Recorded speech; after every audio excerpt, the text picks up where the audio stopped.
অসাধারণ সুন্দর দেখো সিনারিগুলো। আমরা এখানে পেরিয়ে এলাম, ফ্লাওয়ার গার্ডেন ছিল একটা, দেখতেই পাচ্ছ। আমরা এগোচ্ছি। খুব সুন্দর জেলখানা, এটা আলিপুর জেলখানা ছিল, সেটাকে এখন মিউজিয়াম বানিয়েছে আমাদের দিদিভাই মমতা ব্যানার্জি।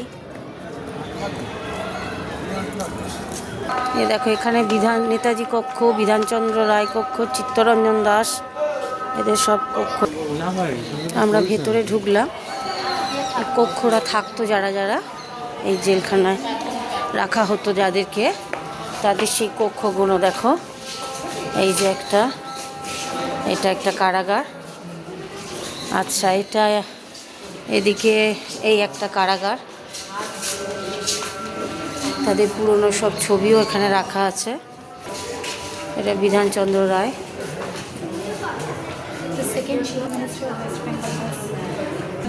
নেতাজি যখন জেল হতো এখানে এই কক্ষটায় থাকতো। এটা নেতাজি যখন ওনার জেল হয়েছিল এই কক্ষে ছিলেন। দেখতেই পাচ্ছ ওনার কিছু ছবিও এখানে দেওয়া আছে। এটা আমরা দোতলায় উঠলাম, উঠে এই যে সব জেলখানা, এখানে প্রতিটা যারা যেগুলো দেখছি আমরা সব জেলখানা। এই যে নেতাজি সুভাষচন্দ্র, এই যে দেখতে পাচ্ছ জেলখানার কি বসে থাকতেন এখানে তিনি যখন। অনেক ইন্দিরা গান্ধীর সঙ্গে ছবি রয়েছে ওখানে, সব ছবি রয়েছে। এই যে টাইমিংটা দেখাও, 23শে জানুয়ারি 1930 থেকে 23শে সেপ্টেম্বর, এই মাসের মধ্যে এই জেলে ছিল। আচ্ছা আচ্ছা, ঠিক। এটা চিত্তরঞ্জনের যখন জেল হয়েছিল তখন এখানে ছিল, এই কারাগারে ছিল। দেখো আমরা সবাই এই যে হাঁটছি, দেখালাম জেলখানা তো দেখালাম, দেখলে এবার আবার একটা জায়গায় যাচ্ছি। আলিপুর এটা তো বিশাল বড় এরিয়া, সেই জন্য দেখতে থাকো ভিডিওটা। আমরা যেখানে ফাঁসি দেওয়া হয় সেখানে আমরা এসেছি। ফাঁসির মঞ্চ, যেখানে ফাঁসির মঞ্চ দেখতে থাকো, দেখাচ্ছি। এই দেখো আমরা এগোচ্ছি, এইখানে ফাঁসি হয় গো, কি খারাপ লাগতো। ফাঁসির যে মঞ্চ এটা দেখো, দেখতে পাচ্ছ। এইখানে একজন ইংরেজের স্ট্যাচু রয়েছে। এই দেখো বন্ধুরা, এটাই হলো আসল ফাঁসির মঞ্চ। এইটা হলো ফাঁসির মঞ্চ, দেখতে পাচ্ছ। এই হ্যাঙ্গিং করা আছে, এই যে হ্যাঙ্গিং করা রয়েছে। এইখানে ফাঁসি দেওয়া হতো। ধনঞ্জয়কেও এখানে ফাঁসি দেওয়া হয়েছিল। খুবই খারাপ লাগে শুনতে, মুখের মধ্যে কষ্ট হয়, কত লোকের প্রাণ এখানে গেছে।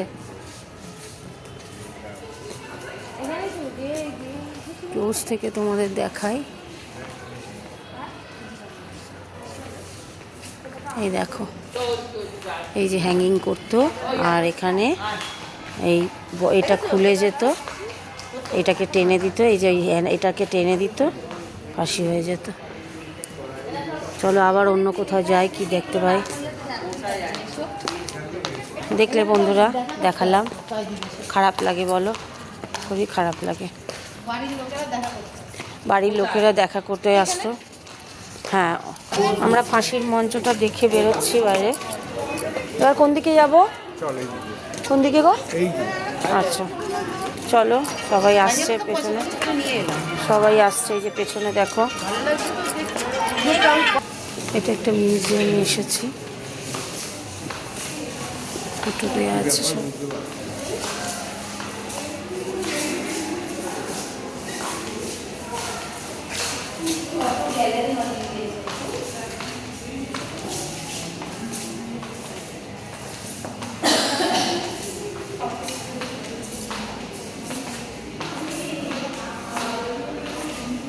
পুরনো আগেকার দিনের মানুষের কিছু ছবি এখানে রাখা আছে। এই দেখো জওহরলাল নেহরুর কক্ষ, এই যে ইন্দিরা গান্ধী বসে আছে। খুব চিন্তায় রয়েছে গো। চিন্তা করো না, ছাড়া পেয়ে যাবে। কেমন ইন্দিরা গান্ধীকে আমি বলছি চিন্তা করে, কি সুন্দর দেখতে ছিল। একটু চুমু খেয়ে নে তো, দারুণ দেখতে লাগছে দেখো, খুব সুন্দর লাগছে। এটা জওহরলাল নেহরু এই যে কারাগারে বন্দি রয়েছে, তাই মেয়ে বাইরে বসে ওয়েট করছে বাবার জন্য। এই যে দেখো কি সুন্দর বসে আছে কারাগারে। বেশি দিন থাকেনি, ফেব্রুয়ারি থেকে মে, কয়েক মাস, মার্চ এপ্রিল মে, 3 মাস। 3 মাস জেলে ছিল। ঠিক আছে বন্ধুরা, দেখালাম অনেক কিছু, এখানেই ভিডিওটা শেষ করলাম। টাটা।